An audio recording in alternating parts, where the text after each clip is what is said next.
You're 15 years old. The desert heat burns against your skin as the boat pulls up beside the Nile.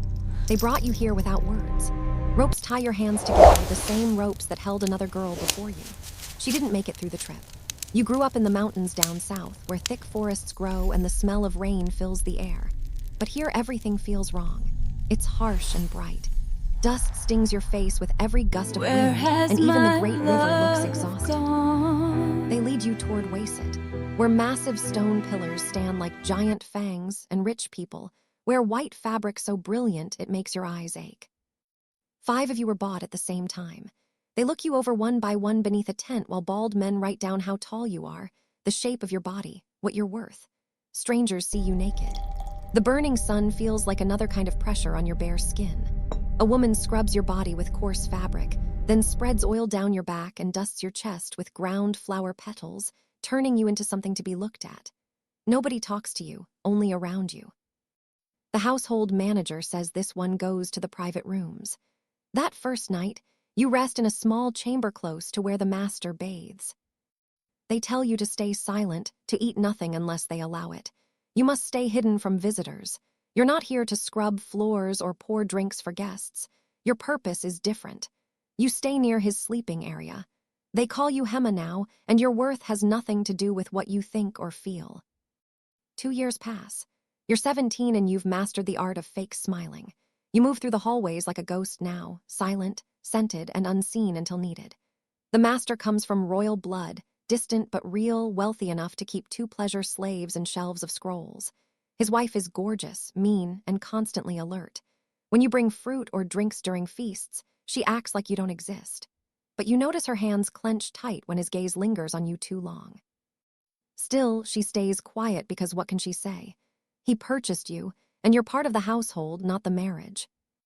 He brushes your arm while praying, runs his palm across your back when others aren't around. Then one night, he calls you over with just a look. You lower yourself and do as expected. His white robe carries the scent of paper plants and tree sap. His grip is gentle and his speech sounds rehearsed. When he finishes, he gives you a single red fruit seed and says the gods approve. You accept it, though you can't imagine which god would bless this. Weeks go by and mornings make you sick. You knock over a tray and barely notice it hitting the ground. The housemaid sees, touches your stomach gently, and tells you this might actually protect you. You ask her what she means, but all she says is pray he decides to keep the baby. Months move forward and your belly grows beneath the thin fabric. Other workers begin treating you differently, offering you bread or sweet dates or somewhere comfortable to sit. They don't speak the words out loud, but they understand. When the master notices, he lifts his eyebrow, then chuckles, saying you'll name the child after him before walking away without waiting for your response. You finally understand what the housemaid was trying to tell you. You're no longer just an object he uses whenever he wants. You're now Anwad, carrying his child inside you. He announces it publicly and with pride, as if the baby was something he carefully intended. Your chains don't vanish, but they change shape.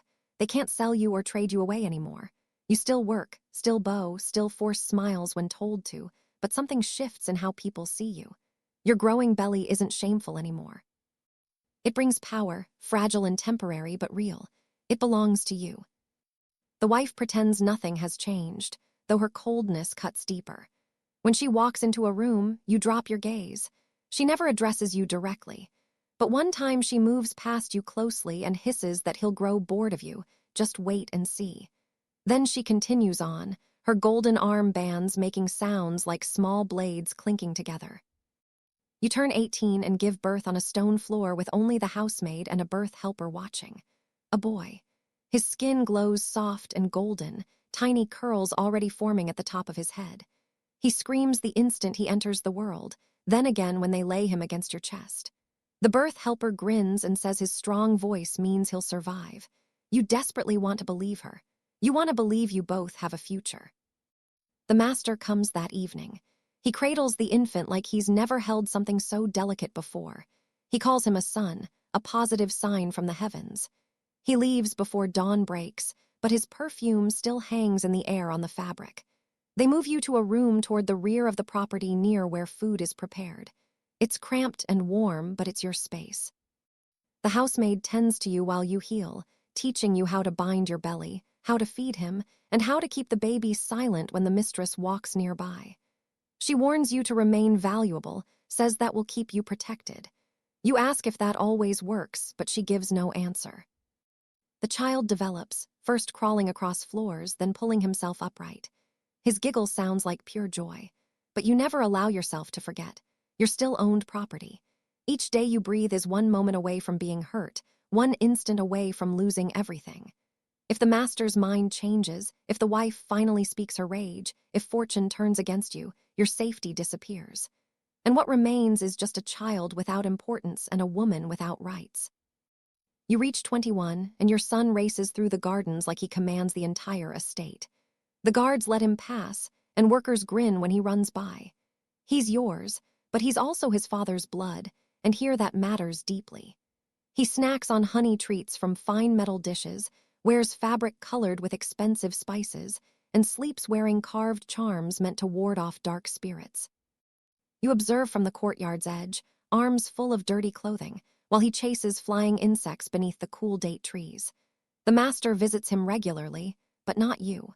He nods when you lower your head. He hasn't touched you since the mistress discovered religious devotion and demanded new rules. You should feel grateful, but the distance hurts like rejection too. You stay hidden, quietly cleaning the garments of the woman who considers you a terrible error. At night, when your son nestles into your arms and asks why other kids refuse to play with him, you tell him they're just envious. You don't admit it's because he fits nowhere completely. Not really a slave, not truly free. You worry he might resent you for this someday. You're 25 and you've learned every path that avoids the mistress's attention. You use the servant's stairway. You speak barely above a whisper, and you've trained your son not to run inside, not to make noise, not to meet her eyes. It helps, but only temporarily. One day he accidentally hits her pottery with a branch and it shatters across the floor. She shrieks. He goes rigid and you dart forward too quickly, grip him too tightly, apologize too frantically. She towers over you both, shaking with fury. She calls him uncontrolled, just like his mother. Her arm lifts, but the household manager stops her, not from compassion, but because the master has made clear the boy belongs to him. You thank the manager with your expression, but he won't look your way. Days later, the master calls for you. He says nothing at first, just watches your son sleeping on a floor mat nearby. He decides the boy will attend school, will learn the scholar's language. You accept, feeling both thankful and afraid. School means visibility, people watching him, asking questions, keeping records. When he exits, he pats your shoulder like you're an obedient animal. You stand frozen long after the door shuts, your hands shaking, not from terror, but from something far more risky. Hope. You turn 30 and the household has grown silent. The mistress hardly speaks anymore. Her body is weakening, and her attendants move carefully, as though afraid their footsteps might kill what sickness has already started. Your son has nearly reached manhood now, standing taller than you. He reads to the master each evening, voice confident, hands marked with writing fluid. He talks like nobility now and carries himself the same way. But when he looks at you, his expression goes gentle. You remain his mother, even while you remain a slave. You're Umed now, mother to a child the master acknowledged. It means they're forbidden from selling you. It means women in the marketplace view you differently. Not with sympathy, not with disgust, but with something closer to respect mixed with caution. Because you endured, you climbed, and you lived through it all. The master ages, his walking slows, his voice grows more fragile than before. One morning, a worker discovers him lifeless on the floor beside his sleeping area. The entire house goes still. There's crying, a funeral ritual, and then something changes. Not for everyone, but for you. Because ancient Egyptian law states that a slave who carried her master's baby and whose baby was accepted as his can gain freedom when the master passes away. That was the law. That was the agreement. You stay quiet until the household manager arrives with documents and speaks the words you've spent your entire existence waiting to hear.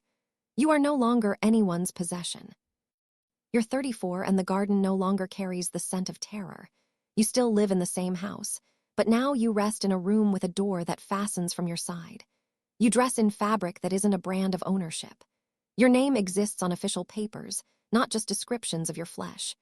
Your son accompanies you through the marketplace, holding your arm, not because he's required to, but because he wants to. The same men who once ignored you completely now greet you with respect. Some even offer to carry your basket.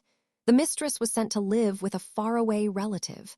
Nobody mentions her name anymore, and her manager has gone. The new master, your son, thinks differently about authority, about mercy, about what he'll leave behind. One evening, you lift a small wooden container from under your sleeping mat.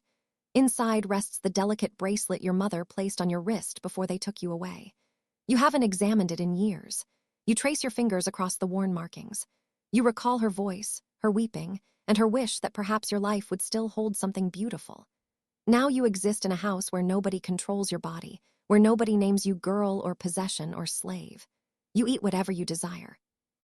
You wake whenever you choose. You move without permission. Vessel arrives at the Nile's edge. They transported you in complete silence. Rough rope binds your wrists, the same cord that restrained the previous girl. She never survived the voyage. Your homeland was the southern mountains, where dense vegetation flourished and rainfall perfumed the atmosphere. But this territory is alien. Everything here feels brutal and blinding. Wind-driven sand cuts at your face, and even the mighty river appears drained. They force you inland toward Wasit, where colossal stone columns rise like predators' teeth and wealthy citizens dress in brilliant white cloth that hurts to witness. You arrived with 4 others, all purchased together.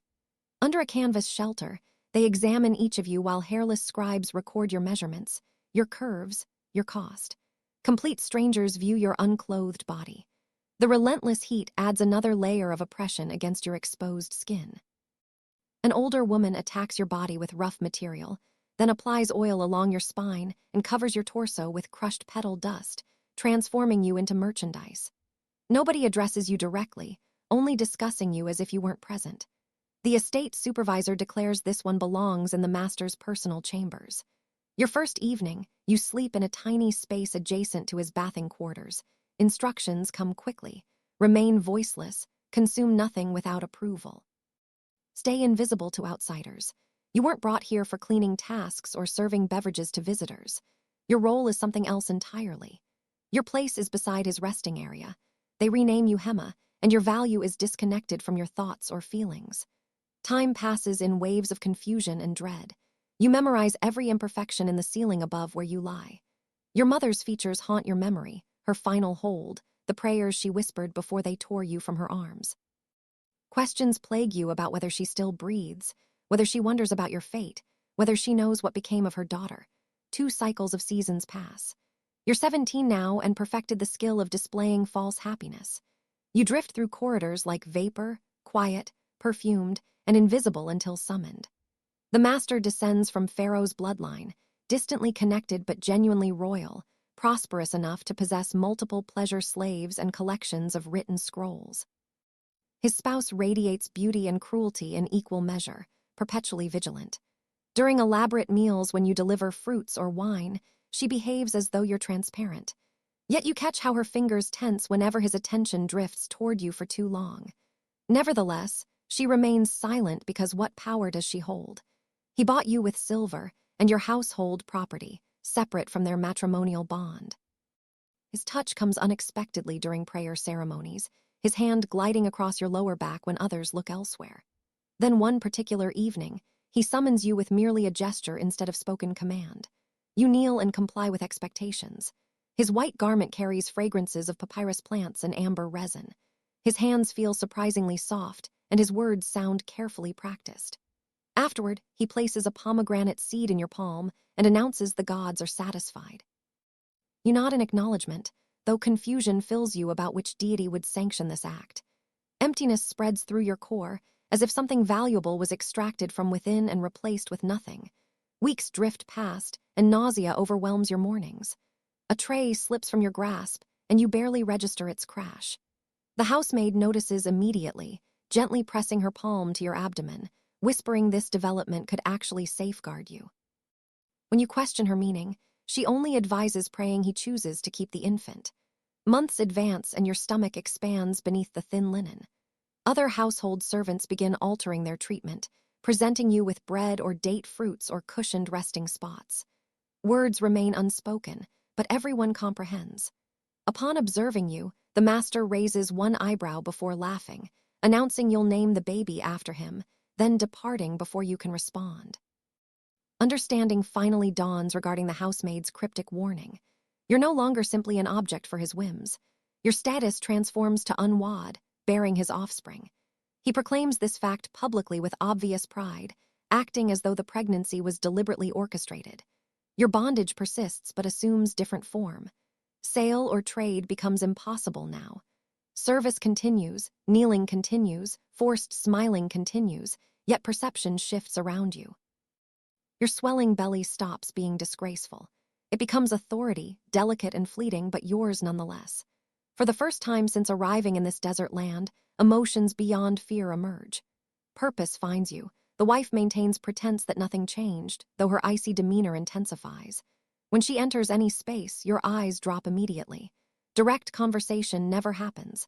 But once she passes dangerously close, hissing that his interest will fade, instructing you to simply wait.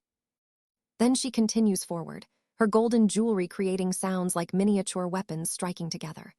Her loathing feels tangible, thick and threatening in the air. You recognize she'd inflict harm given the proper opportunity, the right justification. At 18 years, you deliver on cold stone with only the housemaid and midwife present, a male child. His complexion glows warm and G. Claude can make mistakes. Please double-check responses.